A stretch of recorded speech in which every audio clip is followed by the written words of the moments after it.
You guys, what's up? Welcome back to Getting Jacked. So I've been cutting recently the past 12 to 16 weeks, down about 16, 17 pounds, getting pretty juicy.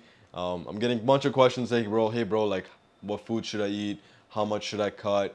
How can I cut?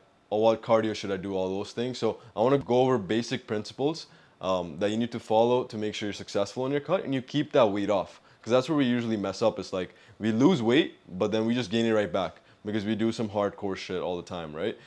So number one mistake I see all the time, it's like, yo, you cut out all your foods, but that makes no sense. You want to live your entire life cutting all the foods? Probably not, right? You want to make sure you integrate everything, especially if you're brown.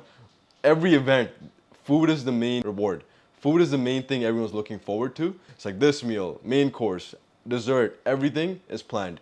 So food is a big thing in our culture. So you can't eliminate everything, right? So the way I like doing is integrate it into your current lifestyle. Yes, if you're on a cut, you have to probably restrict a little bit, but try to go in that 80-20 rule, right? Like for example, like I fit in cereal in most of my diet as the last 10% of my carbs, right? And that way I enjoy something, I'm not feeling like I'm depriving myself of all good foods per se, right? So I'm enjoying myself and that allows me to stay sustainable and it doesn't like make me feel like I'm restricting myself constantly, right? So try to follow that 80-20 rule. Try not eliminating all your foods. This way your mom will still happy. You won't be that guy at the reception where you're not eating anything. Even though if you have that discipline, wicked, keep that shit up. But then also you'll actually still get results and you'll keep the results. The second mistake I see constantly is like I get people are like, yeah, bro, I'm eating pretty clean. I'm eating all good foods. I'm eating high protein, but my weight's still not going down, right? We're eating clean, but we're not tracking anything. You know what I'm saying? So tracking calories is probably the biggest thing you can do to build some sustainability, and this goes hand in hand with the first one, right? If you know how to track calories, you can easily integrate all the foods that you want to integrate into your diet while staying on your diet and still losing body fat and going down in weight. You know what I'm saying? So track your calories, learn it. It's probably one of the best tools you can learn, and it'll take you like 5 minutes a day. Say like for example, here I'm measuring Greek yogurt. So I'm gonna take a spoon of Greek yogurt and I'm gonna put it in the bowl, and it's 56 grams. Fire. So now when I go open up my FitnessPal on my phone, right? It's gonna be Greek yogurt, and I'm gonna say, okay, it's 56 gram. I'm gonna go in servings. I'm gonna choose 56 grams or like half a serving of whatever Greek yogurt is, and then I'm gonna put it in my FitnessPal, and I'm gonna add to my diary. So that was same way you can integrate rotis, dal, and you can watch a bunch of my videos. I've done this already many times, where I integrate brown food into my diet with tracking. So track your stuff. Stop being lazy. It's a tool that allows you to have way more sustainability in the future and keep your weight off instead of constantly just guessing. I don't know why I'm not losing. I'm not losing. I'm in a deficit, bro. How do you know if you're in a deficit if you're not tracking? That makes no sense, right? So you're probably not tracking. So track your shit, and it will give you a lot of dividends in the future. Okay. So the third thing I see constantly, people are like, yo, bro, like I'm doing so much cardio, I'm doing all this stuff, but the weight's still not going down, right? So if we're not doing the previous step I just talked about, the calorie part, doesn't matter how much cardio you do, nothing's gonna happen, right? Like say like I spend 20 minutes on here and I burn 200 calories. But then like on a Saturday morning, mom has some donuts in the kitchen. I go grab just one donut. That's 250 calories, right? So in 2 seconds, I've taken away the 20 minutes of cardio. So you can't out cardio how much you eat, right? So use cardio as a tool where it's implemented in a way that's aiding your deficit. So you're already in a deficit through the calories, which is going to be your main bulk of your fat loss, right? And then the cardio is aiding you in that process by adding a little bit more energy expenditure. So you're going in a deeper deficit, so there's fat loss is a little bit faster.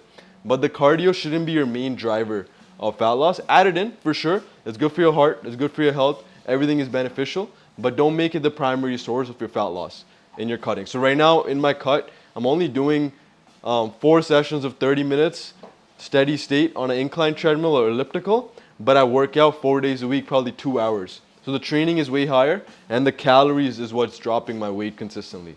The cardio is helping in that. It shouldn't be the main driver, okay? So don't make this mistake where you just do a bunch of cardio. So number 4, understand when you're doing a bunch of cardio, you're in a deficit, right? Your body's already stressed out, and you're training hard.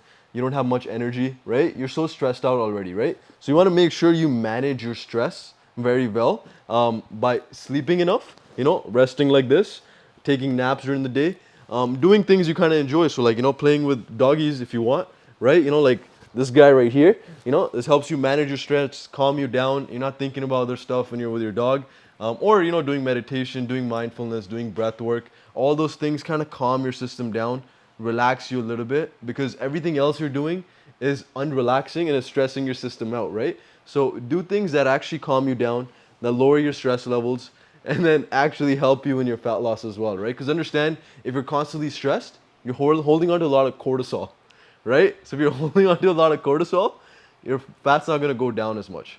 So manage your stress through sleep. Get a dog, even though it's kind of expensive, but still, if you want to get a dog, it's totally fine. But do things that you enjoy. Walk in nature, spend time with family, friends, whatever you got to do. But definitely manage your stress. Okay? So this is a mistake I see constantly. People just do everything. They're full send on the cardio. Sleep is shitty. Too much caffeine. Not doing enough stuff. And their fat loss gets stuck because their cortisol is so high. So do things that manage your stress and lower your stress levels. Okay? Like me making this video with vibes.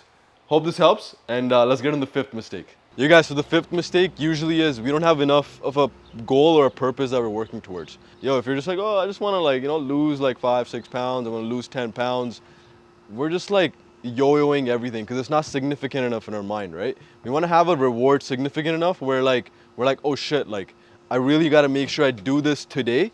I got to make sure I hit my calories, I hit my cardio, hit my training, because that goal and that reward is significant enough. So biggest trick I would say, trick your mind into believing that, oh yo, this reward is really sick. Like whether it's like, you know, maybe I go to Cancun for 7 days. I want to look good. And if you eat like shit today, you're going to look pretty ass in Cancun and your trip is going to be shitty. Or like maybe you're older, you have kids to play with, right? So if I don't take this action of working out, being healthy, I won't be able to play with my kids. And my kid's going to stare and be like, Dad, get up, stop being lazy, right? You don't want your kid telling you that. Or even with your dog, you're like, yo, like, if I don't get healthy, I won't be able to play with my dog, spend good time with him. You know what I'm saying? So make the goal, make the reward significant enough so you take the daily actions to work towards. And honestly, this could also be like, yo, you know what? I'm gonna get ready for a photo shoot. I'm gonna get ready for a video shoot, right? And then you set that goal 6 months down the line, 9 months down the line. That way you have something you're working towards. And then right when you're close to it, you kind of change it up again and you work towards something new. Because if we're not rewarding ourselves with anything, in our mind, it's like, yo, what's the point of all this? So currently, for example, for me, I'm cutting hard. Couple reasons. I have like some trips coming up start of next year. So I got some Cancun, I got a Vegas trip coming up. So I want to look pretty nice, right? Flex in different countries and cities. Also, second thing is, if I practice what I preach, if I get shredded, if I cut down, it shows people discipline. It inspires people to take a step on their own journeys as well, which is a big factor in my head where I'm like, if I'm not doing the things I'm talking about, why are people going to follow me? Why are people going to take the actions if I'm not doing it? And the third thing is, yo, I'll probably get more clients if I look better, right? So if I get more clients, my business is going to improve. I'll be able to help more people, and then everyone gets more jacked, right? So those rewards in my brain are really significant, which makes me work hard every single day, take the daily actions. Like for example, at the start of this video, there was Oreo cereal right in front of me. I'm like, man, I'm pretty hungry right now on this cut, but I didn't go for it because the rewards in my head are significant enough. I can think about Cancun. I can think about the people I'll help out, right? So I didn't go for that cereal. I put it back in. But yeah, those are the 5 mistakes I commonly see, guys. It's like, we just cut every food out, right? And the second thing, we just do way too much cardio. Third thing, we don't track our calories. Fourth thing, we don't manage our stress. And the fifth one, we just don't have a significant reward that we're working towards. So we don't get significant results because the reward isn't big enough.